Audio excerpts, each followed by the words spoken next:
If a story about Barnum, who's 150 years ago, I don't know if that's going to work.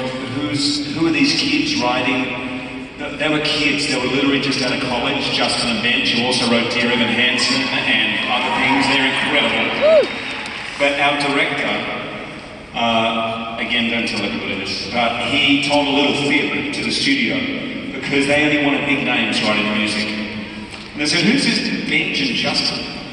They said, oh, they're huge. He goes, what do you mean they're huge? This is the studio executive he was talking to.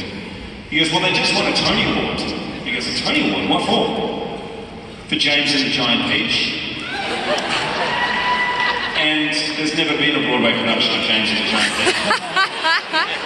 But they don't know that in Hollywood, so the Hollywood exec went, okay, great, that's Oh my right. God, so funny.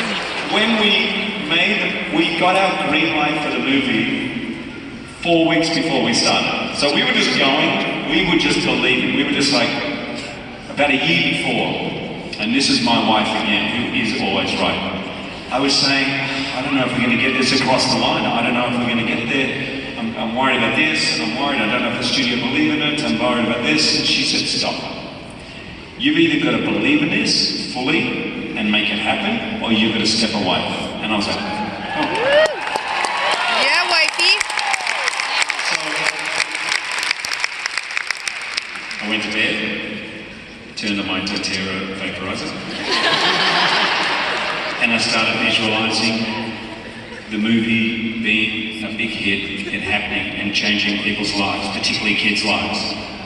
And I would imagine that every single day. And, well, the rest is history. Woo!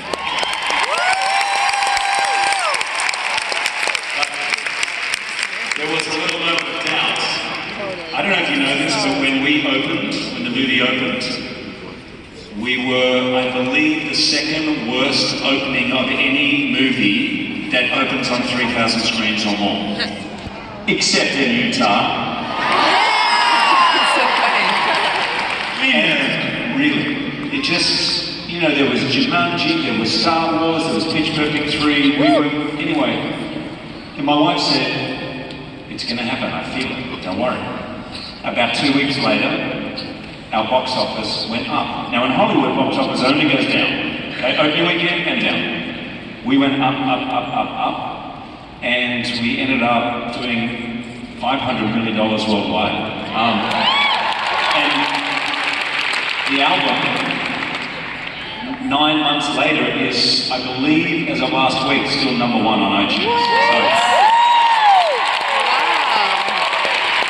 I felt super braggy when I said that. Sorry. But I just had to have a little brag. It's two like gay guys who are super young and unknown. That's what he's talking about. Thank you, man. Thank you. Should we watch this? In the words of Dave Shirley, I think we're going to go a little over. Is that okay? I just had an idea. I've got a little request. Can we have some more Utah people as Hollywood executives, please? That's what we can use. One thing I've been really impressed with is, obviously, I think your wife was maybe the lead, is your commitment to charitable work. World Vision, with the Worldwide Orphanage, the problem you've traveled Asia and Africa and other countries. You bring your kids with you.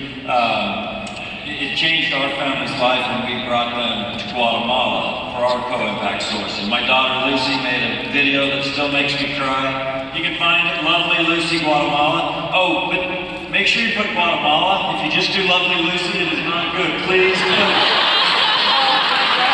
All 3 words are very important. Oh my God. That reminds me of my friend who told his mother to get a Gmail account, so she Googled Gmale. She went, "Do not want that account." Oh my God. Google can be tricky. Oh my God. But can you tell us a little bit about what that commitment and family commitment to charity has done for your family? Well, I'm glad you mentioned the word family. I was brought up in the church from when I was 5. My father, I remember, it was a big deal. I got 10 cents pocket money. And my father used to sit down and break down the 10 cents with me on the sheet of paper. 2 cents for entertainment, 2 cents for candy, da da da, and 1 cent, 10% of the money, to the church.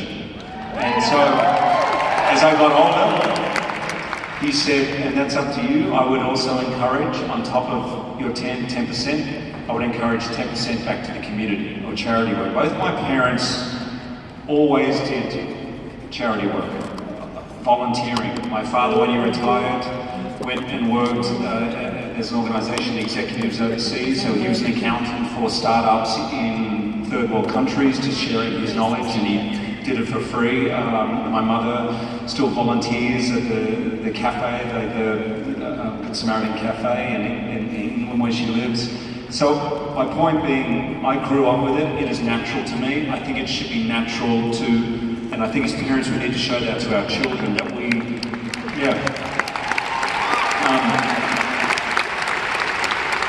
of course you have to look after your immediate family, and beyond that, the rings of influence just grow. And so you look after your own town where you live and do things volunteering, and then your country, and your civic duty to your country, and then the world. And if you're doing things right, and you're brought your kids up right, I think those rings or those circles just grow and grow and grow. And of course, anyone, and I'm counting everyone in this room who does that, realize the more you give, the more you get back. Yeah. Actually.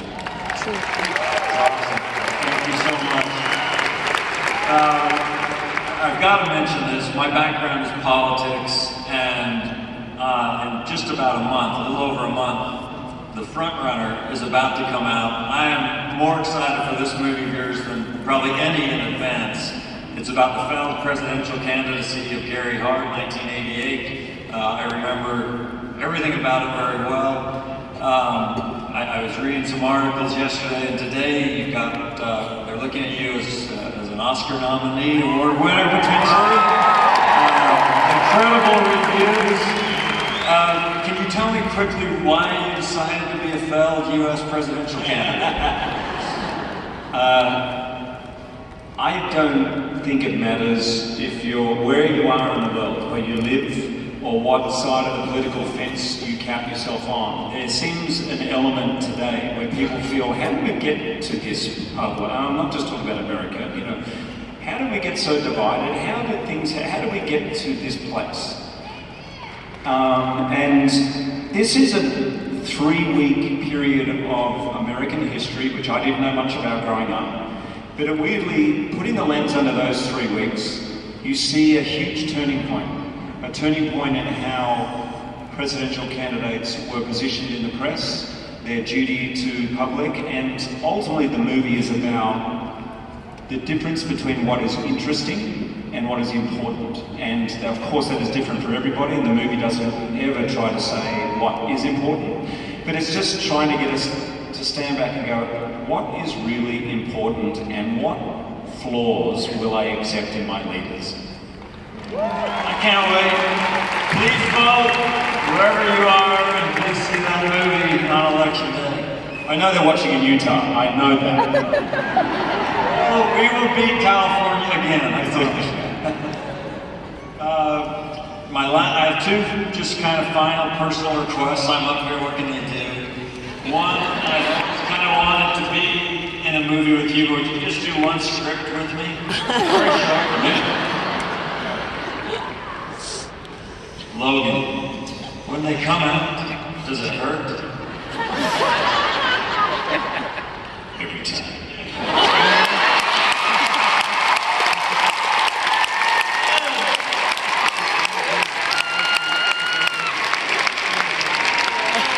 Oh, that's okay. All right. One final request, since I've got you ready. Will you give us an encore song?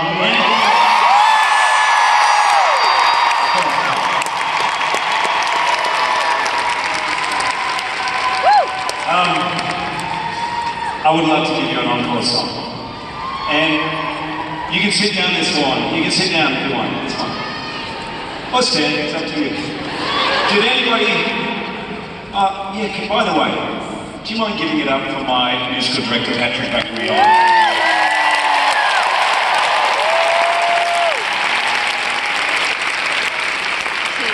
He makes the best tea. We've worked together for 15 years and we first met on a Broadway show I did called The Boy from Oz. I'm not sure if anybody saw it. Awesome. Well, you had to see it, you're Australian. And this is a song, The Boy from Oz was about Peter Allen.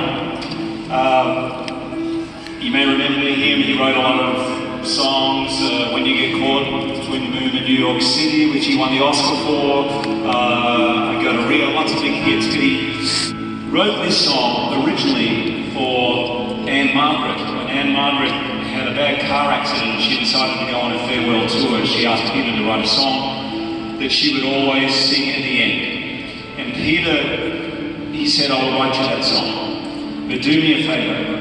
When you've passed, I would like to be able to get that song back. And she said, of course.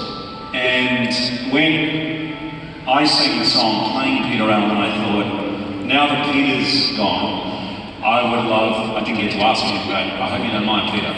I would like to sing this song, and I think you'll understand by the lyric why I wanted to sing it.